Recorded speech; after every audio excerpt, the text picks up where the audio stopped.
And I'm back.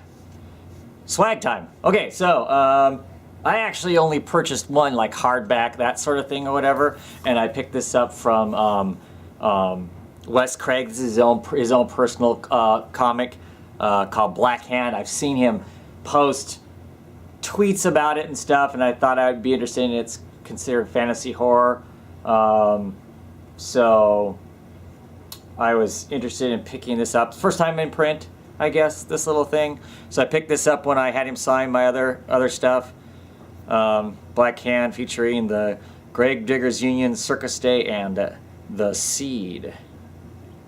So signed by him, of course. And so I haven't gotten to read this yet, but it looks pretty cool. The rest of my family actually picked up more books than I did.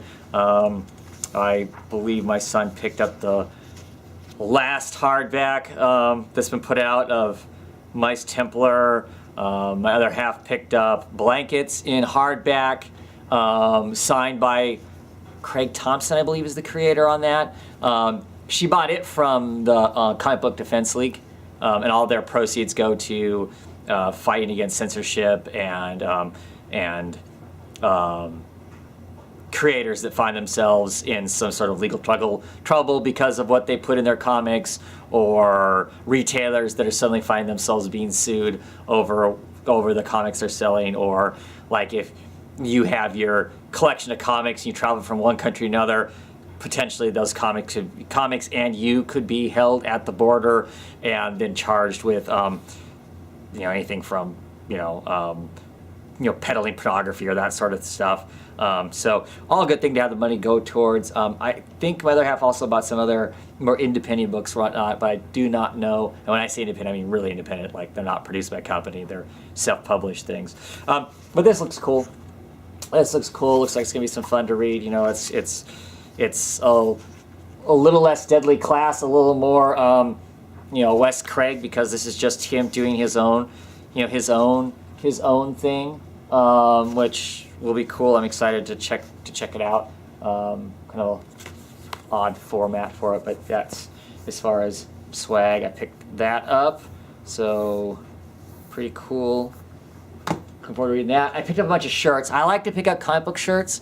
I guess it's my version of the rock t-shirts. I mean, I used to pick up rock t-shirts back then. Used to go to shows like that, but I don't really so much anymore. So I picked up this Lazarus shirt, and on the front here in Latin it says, oh crap, and now I can't remember what it says. Forever Cold, as I'm being cued off camera. Forever Cold is what it says in Latin there on the front, and on the back it has the dagger, There Is No Pain. Recon, Camp Pendleton. Dagger team is the like the special ops team for the Carlisle family. So that'll be cool. I can look all quasi-cool military in my redneck valley, and people won't get the fact that it's a comic book shirt, which will amuse me to some degree. So I got that. I picked that up from Greg Rucka. Talked to Greg Rucka for a little bit. That was pretty cool. Didn't have anything from him to sign because he's pretty much signed most of the stuff that I want signed. Because I don't just have every issue signed. Typically, I only have number ones, or something in particular happens. I get those signed. So, but wanted to talk with him and wanted a shirt, so that was pretty cool. Got that. The only actual con shirt that I got from Emerald City Comic Con was this newest version of Hellboy hanging out in Seattle. There I have, like, the second year I went was the first year of Mike Mignola had been there in a long time, and there's a version of this, a tan shirt, but the graphic that's on the shirt is really tiny. It's only like this big, and like you really can't see it. So I really like this red one because the graphic it's the same graphic, but it's huge, and so that's cool. Really be able to see it well. So that's cool. Let's see. Picked up a Sixth Gun shirt, which I'm stoked about. I've been bugging since issue 1 came out. First year I was at the Emerald City Comic Con. Brian Hurt was there, the artist for Sixth Gun. I go, dude, you guys should be making shirts. And I've sent lots of mail to emails to Oni Press saying, dude, you need to make 6 gun shirts. Well, here's the 6 gun shirt. I like it. It's pretty simple, pretty basic, but support the creators. This is the way to support the creators. So picked up that, and then also I picked up an actual tour shirt, right? This is the tour shirt I picked up. It was originally kind of one degree. It was an exclusive to start with at, I believe, New York Con for the Wicked and the Divine. And there it is with all 12. I didn't realize that. It's got all 12 deity symbols on it. And if you've been reading the book up to date, up until the latest issue that came out just this last week, all of the Pantheon wasn't filled in. You didn't have a symbol for the entire Pantheon. Some of them were blank, but as of last issue, we find out who the 12th person is. So that's pretty cool. But what makes this one different is it actually has tour dates on the back of it. So, Team Wick Divine, East Coast Tours 2015. There it is, the Seattle dates. So the shirt is exclusive to that in that sense that it's just for that. So pretty awesome, stoked for that. Because of course, people are going to look at this shirt and go, wow, what's that? Wicked and the Divine. And then they see the tour dates on the back and go, cool, rock and roll, man. We'll see. I'm excited about it. So that's awesome. That is it for my swag. Not a whole lot, huh? Yeah, like I said, the next segment is going to be where the lion's share of my finances were dropped. But I'm pretty excited about that. So we'll jump into that next. Boy, I'm so sorry. I've already filled up 1 memory card worth of stuff for this video. So if you sat through this far, kudos to you. Now we're getting to the art. This is where at least 80% of my, 75-80% of my budget for Emerald City Comic Con was spent. It was spent on the first day.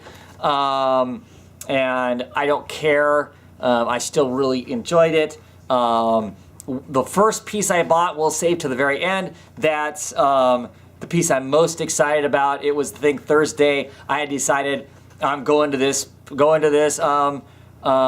person's table. I'm going to see what they have for original page art because excited by the book. And I had seen that they had tweeted out that they're going to have the art there. So that's what I did. Super excited by that. Made the con for me with just that alone. Everything else was gravy. And man, the gravy's pretty good. At least as far as I'm concerned. So, as I mentioned earlier in the video, there was this table that had all these artists at it. They all kind of had a one art dealer studio ship that was selling all of their art. And you know, with the creators there and that sort of thing, I looked at some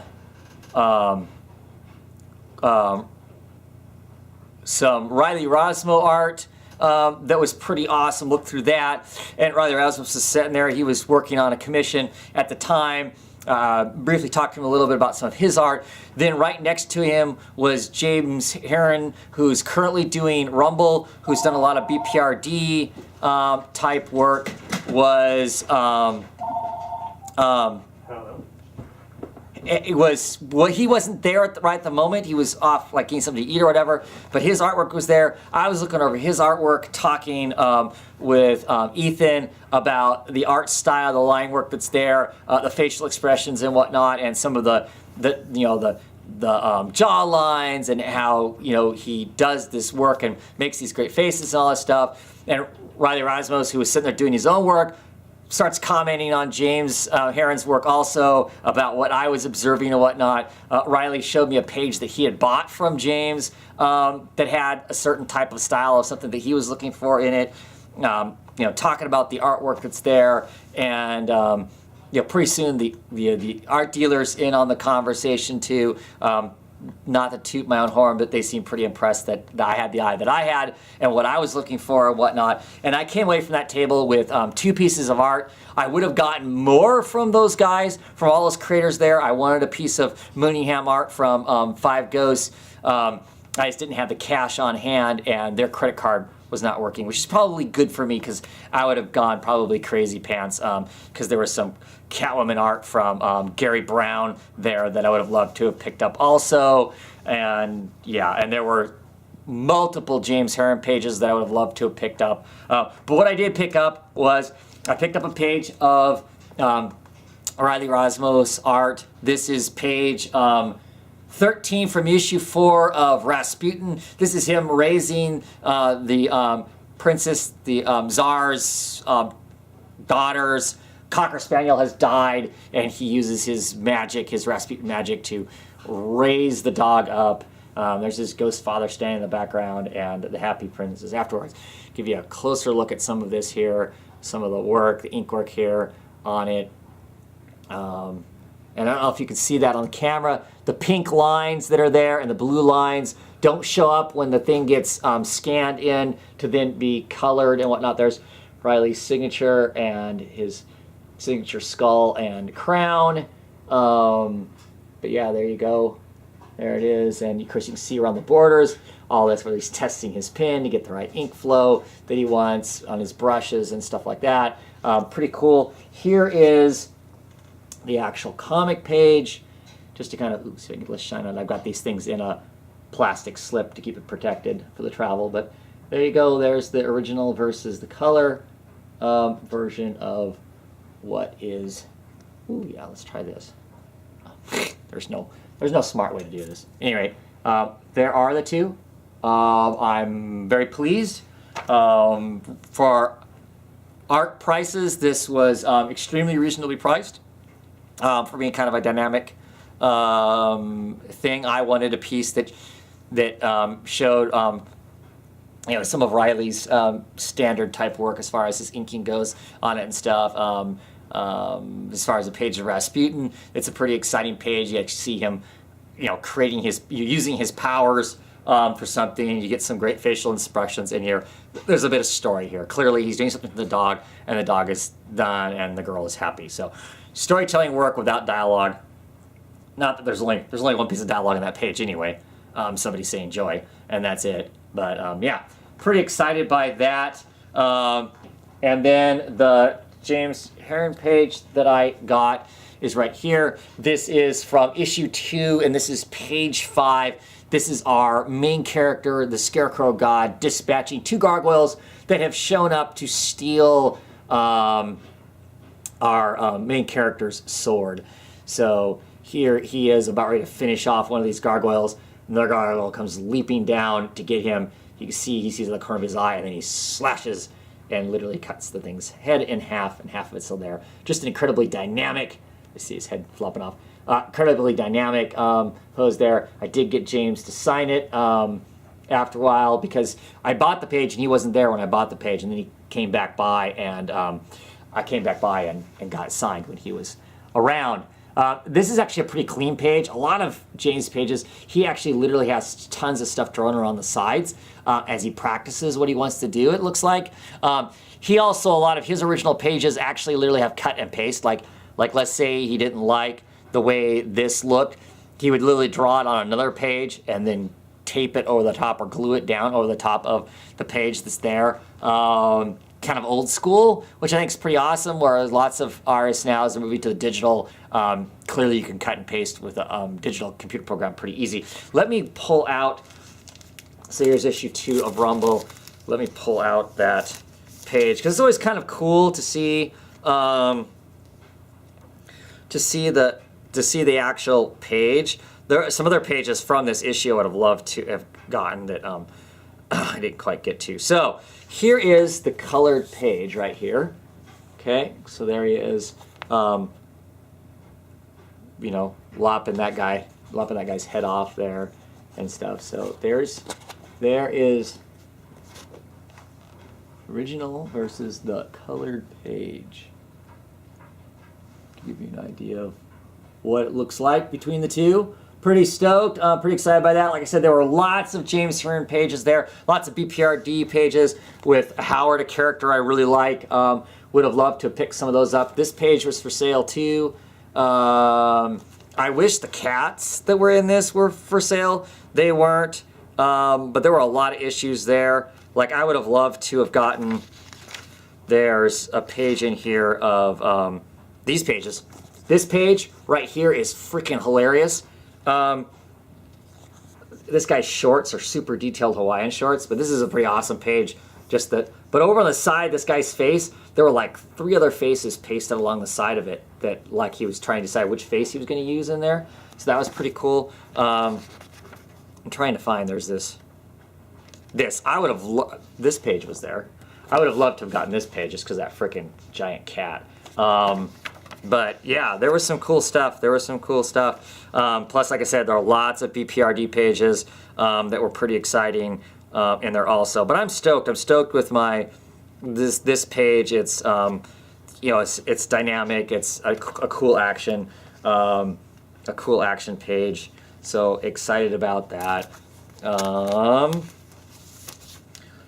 So we're gonna here. So I don't know. Get some detail in there. Perspective point there, so he gets those lines also. They stand protected from 1 point perspective, which is pretty cool. Get in there and get some of the actual ink work using fingerprints to create some of the shadows and some of the line work and stuff in there. I don't know how well you can see that on camera, but yeah, super cool. Super cool if you're into original art, which I am. And of course I had issue number 1 of Rumble signed by him also. So yeah, excited for that. Excited to have a piece of James Ernst. I like Rumble. I think Rumble is awesome. I know some people are like, I don't know what this story's about. The story has started to come out. I know that this last week, issue number 4 came out. I haven't got to read it yet because I've just gotten my comics. You know, I saw part of this video. You saw me get my comics because of course, by the time I get my comics, I was already in Seattle, ready for the con. So, yeah. And then next up, I got. So this is the latest issue of Shudder. This is it, Shudder issue number 10. Just talked about it, you know, last weekend, I think, or maybe 2 weeks ago.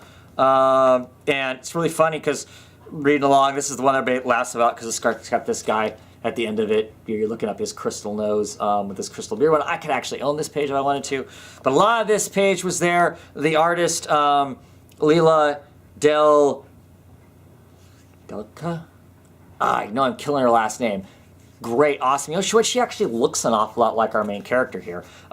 She is really cool, was really great to talk to. As I was reading this book, me and my other half both got to this page and went, wow, that'd be a cool page to own, wouldn't it? You know, all these people laying there all curled up, lots of versions of her basically saying, I'm so alone, right? So that would be a cool page to own. Yeah, there it is, right there. So, now that I close the book on it. So this is issue number 10. This is Shudder issue number 10, page 6. You know, to Travis, there's her signature up there. So, pretty stoked. Of course, it's one of those 2 Travis things where some people will go, oh, you just devalued it by, I don't care. But anyway, so, and there is no good way to show both these things at the same time on this camera, is there? So anyway, so there's the people curled up. There's the page. So just as far as it being a piece of art to hang on my wall and just look like a piece of art in itself, not necessarily just to be a page art, but just a piece of art, I think it's pretty cool. Just all these people curled up in their dreamscape, crumpled up, so alone, but they're all there, drifting off into the background.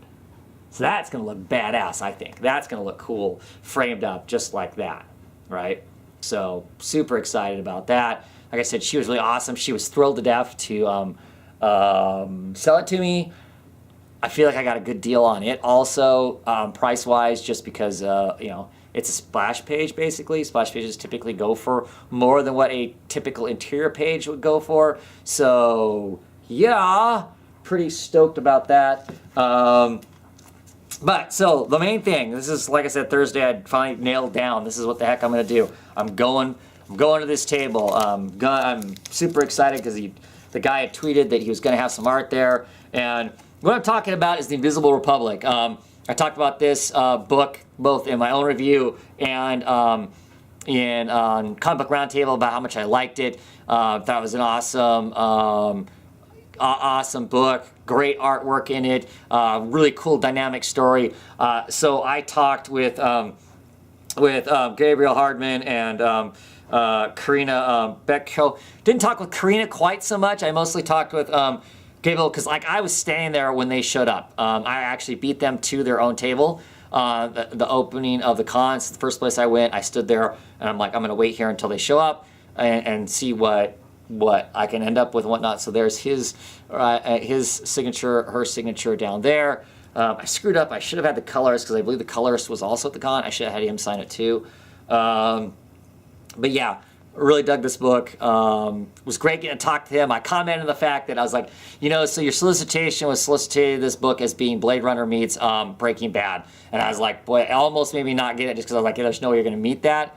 But I'm really glad I did. And he was like, he kind of laughed and he goes, you know, that's kind of that double-edged sword kind of a thing. You know, you need to make, if we really told you what the book was really about, you might not have been interested in the first place. So we got to create this kind of thing, this kind of hype thing about it to get you to be excited to pick the book up in the first place.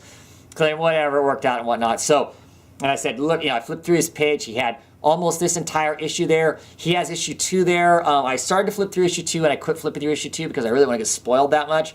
Because now I've seen most of issue 2 already because it was sitting there on the table. And so I went through this issue. It's all there. He has never sold any of his creator-owned work ever. This is the first time he's decided he was going to sell some of his own creator-owned work. He says he has no problem anytime he's ever done work for hire stuff, sign those pages. They're not his characters. He doesn't have an investment in them, but he has an investment in this. So I picked up the page that I wanted, and as I handed the money over to him and he's signing the page for me, he's like, oh, now I'm feeling really weird about selling this. So I own his first piece of creator-owned work that you know, is part of a book. So I'm excited about that also. I packed this page around and his other creators saw the page that I was carrying around with me as I was looking and talking to other people. They're like, ooh, nice page by. So they recognized the guy's work right away. A lot of them did, so that's cool. And the page that I got was issue number 1, page 24, the final page. I picked up the page that, in my opinion, kind of tells the whole setup, the whole story of what this book is going to be about.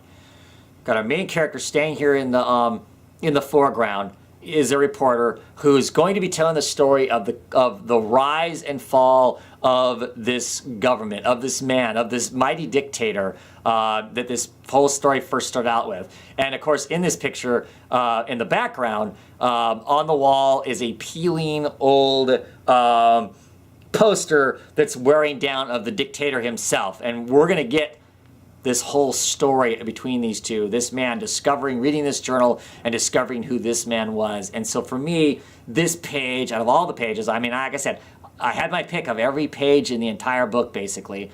You know, I was tempted to buy some of the action pages of the first violence that's committed in the book, because it's all gorgeous to look at. But this one, to me, just sums up the entire